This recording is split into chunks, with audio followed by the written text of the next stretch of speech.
Highway मतलब वो चौड़ी और लंबी सड़क जो दो शहरों को लंबी दूरी तय कर एक दूसरे से जोड़ती है।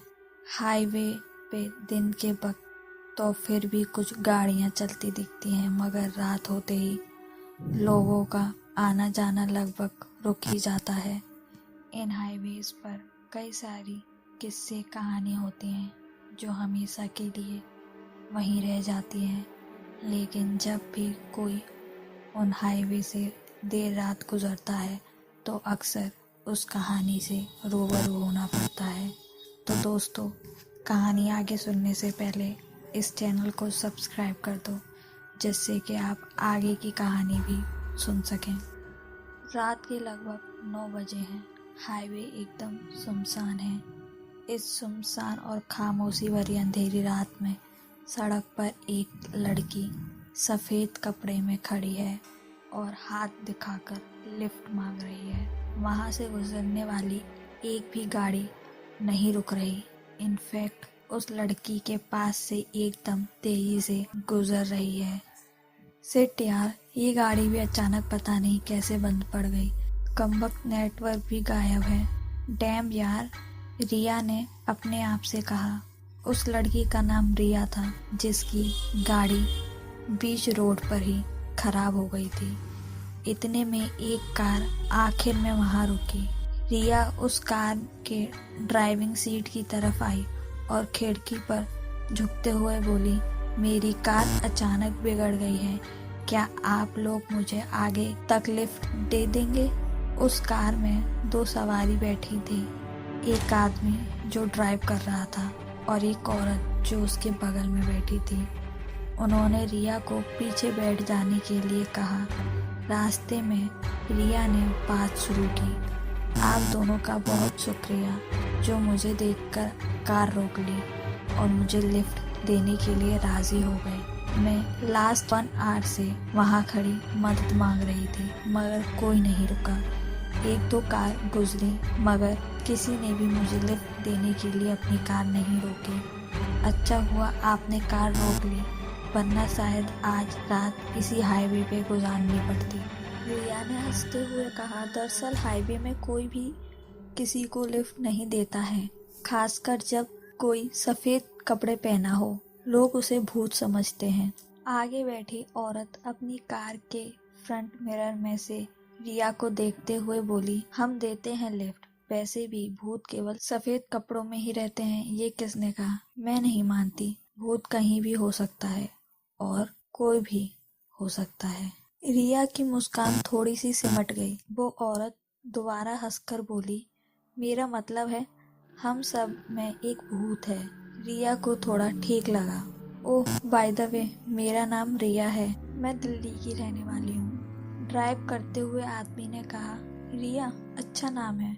बहुत पहले एक गर्लफ्रेंड थी मेरी, उसका भी नाम रिया ही था। बगल में बैठी हुई औरत बोली, इनकी बातों पर ज़्यादा ध्यान मत देना, ये बहुत मजाकिया हैं। मेरा नाम रूपा है और ये मेरे पति जय हैं। वो लोग एक दूसरे को हाय हेलो करने लगे।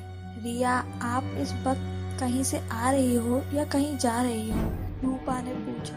रिया ने उसकी बात पर जवाब दिया, मैं एक पार्टी में गई थी और बस वहीं से लौट रही हूँ। तब उस औरत ने बोला, जिसका नाम रूपा था, ओह आप पार्टी एनिमल हो। हाँ, मुझे पार्टी करना बहुत अच्छा लगता है। जय ने कहा, हाँ हम भी एनिमल हैं। इस पर रूपा ने कहा, इनका मतलब पार्टी एनिमल्स, हम लोग भी पार्टी एंजॉय करते हैं। इनफैक्ट हम भी पार्टी से ही लौट रहे हैं। बातों बातों में रूपा ने रिया से पूछा कि आप करती क्या हैं? रिया ने बोला, मैं फ़िलहाल फैशन डिज़ाइनिंग में हूँ, लेकिन मुझे मॉडलिंग भी करनी है लाइफ में। रिया का जवाब सुनकर जय ने बोला, आपको देखते ही मुझे अंदाज़ा हो गया था कि आप ज़रूर कोई मॉडल या एक्ट्रेस होंगी, इसलिए आपको देखते ही मेरी गाड़ी खुद ब खुद वहाँ आपको लिफ्ट देने के लिए रुक गई। You are so beautiful.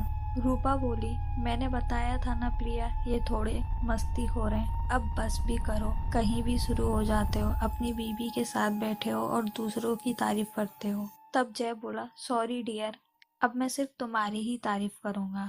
तीनों हंस पड़े। रिया बोली, क्या आप लोगों की लव मैरिज है? उस बात पे रूपा बोली, यस, हमारी लव मैरिज हुई है और हाल ही में हमने शादी की है, बस 2 महीने ही हुए हैं। रिया बोली, बहुत ही खुशी की बात है। हाँ, लेकिन खुशियों को ग्रहण लगते देर नहीं लगती। कब कहाँ कैसे क्या हो जाए कोई भी नहीं जानता। रूपा ने बहुत सीरियस होकर बोला। रूपा की बात और आवाज में दर्द महसूस हो रहा था। अचानक रिया ने पूछा, मिस्टर जय, आप क्या करते हो? उसकी बात पर जय हंसते हुए बोला, मैं एक छोटा सा बिजनेसमैन हूँ। लड़कियों का एक कारखाना है। लड़की बेचता हूँ और पैसे कमाता हूँ। अपनी बीवी के साथ बीवी के हाथ का खाता हूँ, उसकी लिखी कहानियाँ सुनता हूँ और अपनी बीवी को प्यार भी करता हूँ।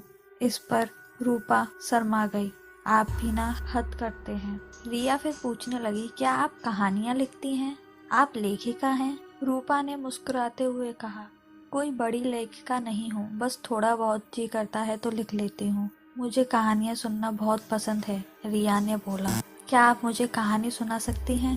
रिया ने बातों बातों में पूछ लिया, आजकल आप क्या लिख रही हो? रूपा बोली, एक शॉर्ट कहानी लिख रही हूँ फिलहाल, horror, like haunted highway. Oh, I love horror stories, मुझे बहुत पसंद है। रिया ने आंखें बड़ी करते हुए कहा, अगर आपको ऐतराज ना हो तो कहानी सुनाइए ना, सफर में मजा आएगा। रिया ने कहानी सुनने की मनसा जताते हुए कहा, सफर तो चल ही रहा है। हर सफर की अपनी कहानी होती है। एक सफर खत्म होता है तो दूसरा शुरू हो जाता है, ऊपर से हाईवे का सफर। रूपा की बातें बार बार रिया को अजीब महसूस करा रही थी। रिया कुछ ज्यादा सोचती। इतने में जय ने कहा, हाँ रूपा, जब रिया जी इतने प्यार से कह रही हैं तो कम से कम मेरे खातिर तो इनका दिल मत तोड़ो, सुना दो। इस पर रूपा मुस्कुरा दी। ठीक है, लेकिन रिया डरोगी तो नहीं? सुनसान हाईवे में हाईवे की एक शॉर्ट कहानी है, सुनना चाहोगी? रिया ने खुद को हिम्मत वाली जताते हुए कहा, मुझे डर नहीं लगता। एक काम कीजिए, ये लाइट भी बुझा दीजिए, ज्यादा मजा आएगा। ठीक है, ध्यान से सुनना और बीच में रोकना नहीं और टोकना नहीं। रूपा ने पहले से ही हिदायत दे दी। अब उन लोगों ने कार के अंदर की लाइट बुझा दी। बाहर पहले ही अंधेरा था, अब कार के अंदर भी अंधेरा हो गया था। सुनसान हाईवे पर कार के फ्रंट लाइट की रोशनी हाईवे के अंधेरे को चीरते हुए चलने लगी और इधर रूपा ने कहानी सुनाना शुरू कर दिया। याद रखें, रास्तों में अक्सर अजनबियों को लिफ्ट देना या किसी से लिफ्ट लेना आपकी जिंदगी की गाड़ी को हमेशा के लिए रास्ते पर ही फंसा सकता है, जिसकी फिर कोई भी मंजिल नहीं रह जाती, बस रह जाता है रास्ता और लिफ्ट देते हुए मुसाफिर। अंधेरा हो चुका था। एक पति पत्नी का जोड़ा जिन्होंने हाल ही में शादी रचाई थी, वो एक हाईवे से गुजर रहे थे। वो आपस में बातें करते हुए चल रहे थे। रास्ते में किसी ने लिफ्ट मांगी। दूर से ही देख कार में बैठी औरत ने अपने पति को कहा, हाईवे में ये कौन लिफ्ट मांग रहा है? मत रोको, पता नहीं कौन है। अरे कोई मुसीबत में हो सकता है, हमें रोकना चाहिए, उसके पति ने कहा।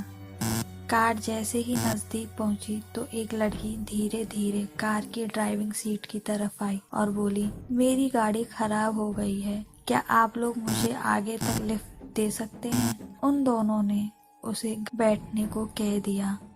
वो पीछे बैठ गई। रास्ते भर वो खामोश रही। बीच में उन शादीशुदा जोड़े ने उससे बात करने की कोशिश की, मगर वो लड़की खामोश ही रही। इस पर उन्हें अजीब सा लगा कि ये लड़की ना अपने बारे में कुछ कह रही है, ना हमारे बारे में हमसे कुछ पूछ रही है। इतने में अचानक कार के आगे एक अजीब सा जानवर पता नहीं कहाँ से आ गया। फ्रंट लाइट की रोशनी में वो नजर आ रहा था। एक काला सा जानवर, बिल्कुल बिल्ली जैसी थी, बस उसका आकार थोड़ा सा बड़ा था। रोशनी में उसकी आंखें बहुत चमक रही थी। आदमी ने अपनी कार रोक दी। उन दोनों को थोड़ा अजीब सा लगा, लेकिन फिर वो जानवर चुपचाप वहां से गुजर गया। उस आदमी ने दोबारा कार को चालू किया तो उसकी नज़र ऊपर लगे मिरर पर चली गई तो उसने देखा पीछे वो लड़की नहीं थी जिसको उन लोगों ने लिफ्ट दी थी। उन्होंने मुड़कर देखा तो पीछे लड़की को ना पाकर हैरान हो गए। उसकी बीवी भी ये देखकर कांप उठी। उन्होंने तुरंत यहाँ से जाना जरूरी समझा। कार चालू कर आदमी फुल स्पीड में गाड़ी को बढ़ाया और तेजी से जा रहा था। वो दोनों डरे हुए थे। इससे पहले कहीं कुछ बुरा ना हो जाए वो हाईवे पार कर लेना चाहते थे। अचानक सामने से फिर से वही लड़की उनकी कार के आगे आ गई और उनके कार के कांच में चिपक गई। वो दोनों बहुत ही ज्यादा डर गए। इससे कार का संतुलन भी बिगड़ गया और उनका एक्सीडेंट हो गया। गाड़ी सड़क से बाहर हो गई और किसी पेड़ में जाकर तिरछी हो गई। कार में बैठी औरत को बहुत चोट लगी और वो लगभग मर ही चुकी थी। वो आदमी अब भी जिंदा था। वो बहुत मुश्किल से वहां से उठा और सड़क के पास मदद मांगने चला गया। उसने हाथ दिखा कर गाड़ी रोकने की कोशिश की मगर एक भी गाड़ी नहीं रुकी। आखिर में वो एक गाड़ी को रोकने के लिए बीच में खड़ा हो गया मगर वो गाड़ी भी तेज रफ्तार से चली गई और वो रुकी नहीं बल्कि उस आदमी को कुचलते हुए निकल गई। आदमी खून से लथपथ सड़क पर गिर गया। आदमी बहुत ज्यादा दर्द में था। वो फिर भी रेंगते हुए अपनी पत्नी के पास गया। उसने देखा उसकी बीवी मर चुकी है। थोड़ी देर बाद वो भी वहीं अपनी बीवी के साथ लेटे लेटे मर गया। 7 दिन बाद रात के लगभग 9 बज रहे थे। हाईवे एकदम सुनसान था। इस सुनसान और खामोशी भरी अंधेरी रात में सड़क पर एक लड़की सफेद कपड़े में खड़ी थी और हाथ दिखाकर लिफ्ट मांग रही थी। वहां से गुजरने वाली एक भी गाड़ी नहीं रुक रही थी बल्कि उस लड़की के पास से गाड़ियां एकदम तेजी से पार हो रही थी। उसी वक्त एक कार वहां आ गई। उस लड़की को देख उन्होंने कार रोक दी। वो सफेद लिबास वाली लड़की सामने आई और उसने कहा उसकी कार खराब हो गई है, उसे लिफ्ट चाहिए। इस पर अंदर बैठे मियाँ बीवी के जोड़े ने उसे अपनी कार में बिठाने को हाँ कर दी। रिया को थोड़ा अजीब लग रहा था। कहानी सुनकर वो थोड़ी सी उलझन महसूस कर रही थी लेकिन वो खामोश थी। रूपा ने कहानी को चालू रखा। उस सफेद पोशाक वाली लड़की ने अपना परिचय दिया और उस औरत और आदमी को थैंक यू भी कहा। रास्ते भर में तीनों बात करते रहे। वो लड़की काफी बातूनी थी। बात करते करते जब उसे पता चला कि वो एक लेखिका है तो उस औरत ने एक कहानी सुनने की गुजारिश कर दी ताकि सफर का मजा आ जाए। वो महिला एक हाईवे में हुई एक घटना की कहानी सुनाती है। इतना सुनकर रिया को होश आता है। ये तो हमारी ही कहानी सुना रही है। हाईवे, सफेद पोशाक वाली लड़की यानी मैं, एक पति पत्नी का जोड़ा और लिफ्ट और फिर कहानी। रिया ने मन ही मन खुद से कहा। उधर रूपा अब भी कहानी कह रही थी और उसके आगे की कहानी ने रिया को डरा दिया। रूपा ने आगे सुनाया। जब वो औरत कहानी बताने लगी तो एक वक्त के बाद पीछे बैठी लड़की को लगने लगा कि कहानी जैसे वो जानती है वो बहुत ही अजीब महसूस करने लगी। उसे थोड़ा थोड़ा एहसास होने लगा कि कुछ गड़बड़ है। हो ना हो ये कहानी उससे जुड़ी हुई है। उसने अपने दिमाग पर जोर डाला, सब कुछ रिवाइंड किया। इधर रिया भी वही कर रही थी और वही महसूस कर रही थी जो कहानी में वो लड़की कर रही थी। रिया दिमाग पर जोर डालकर सब कुछ रिवाइंड कर रही थी, यानी अपने दिमाग में सब पीछे करती जा रही थी। जैसे कोई फिल्म रिवाइंड होती है उस तरह रिया के दिमाग में भी सारी छवि और घटनाएं रिवाइंड हो रही थी। उसे याद आता है लगभग 6-7 दिन पहले वो पार्टी करके इसी हाईवे से लौट रही थी अपनी कार में। उसने हल्की सी दारू चढ़ा रखी थी। रिया बहुत तेज ड्राइव कर रही थी।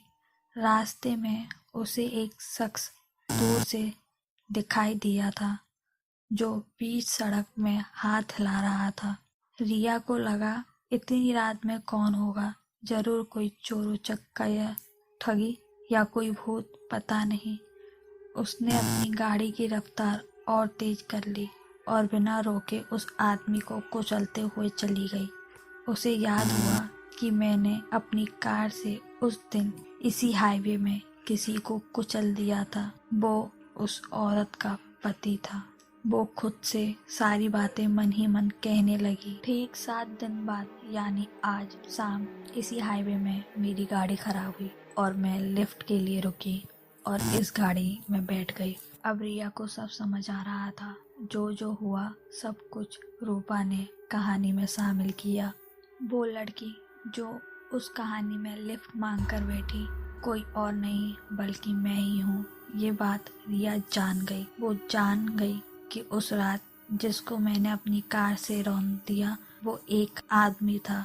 रूपा ने आगे बताया, उस औरत ने लड़की को जाहिर किया और बोली कि जिस कार में तुम बैठी हो ये वही कार है जिसका 7 दिन पहले एक्सीडेंट हो चुका है और हम वही शादीशुदा जोड़े हैं। यदि तुमने उस दिन कार रोककर उस एक असहाय आदमी की मदद की होती, अपनी कार से उसे कुचला नहीं होता, तो शायद आज हम जिंदा होते। रिया को मालूम हो चुका था कि जिस कार में अब रिया सवार थी उस कार का एक्सीडेंट हो चुका था, वो भी 7 दिन पहले। और दोनों मियाँ बीवी जिनसे अब तक बातें कर रही थी वो जिंदा नहीं है बल्कि ये उनकी आत्माएं थीं। रिया के रोंगटे खड़े हो गए थे ये जानकर कि वो इतनी देर से आत्माओं के साथ बात कर रही थी। रिया, तुम्हें डर तो नहीं लग रहा है ना? रूपा ने कहा, मगर अब ऐसा लग रहा था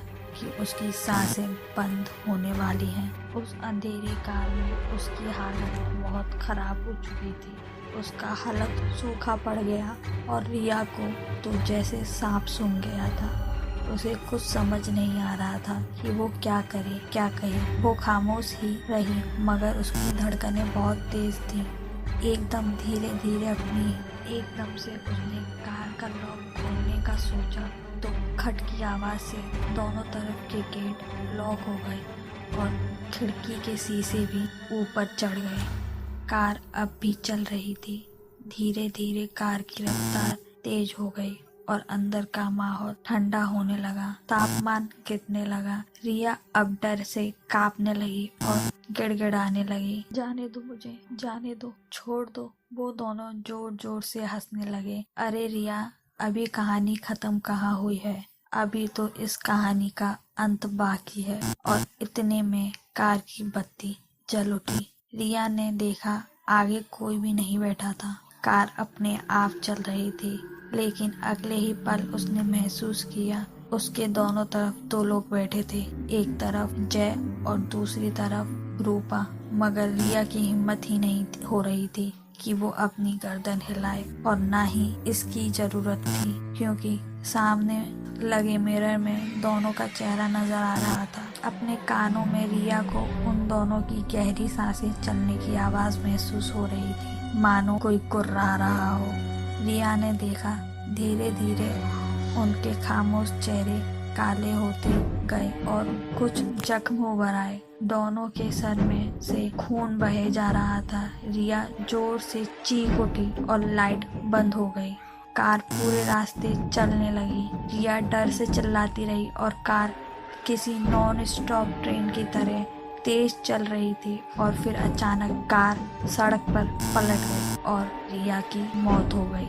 सच कहा था रूपा ने कि कभी कभी अजनबियों को लिफ्ट देना और लेना दोनों ही जानलेवा बन जाते हैं, खासकर हाईवे में। हाईवे का सफर हाईवे तक ही सीमित रह गया। कहीं आप भी तो किसी हाईवे में सफर नहीं कर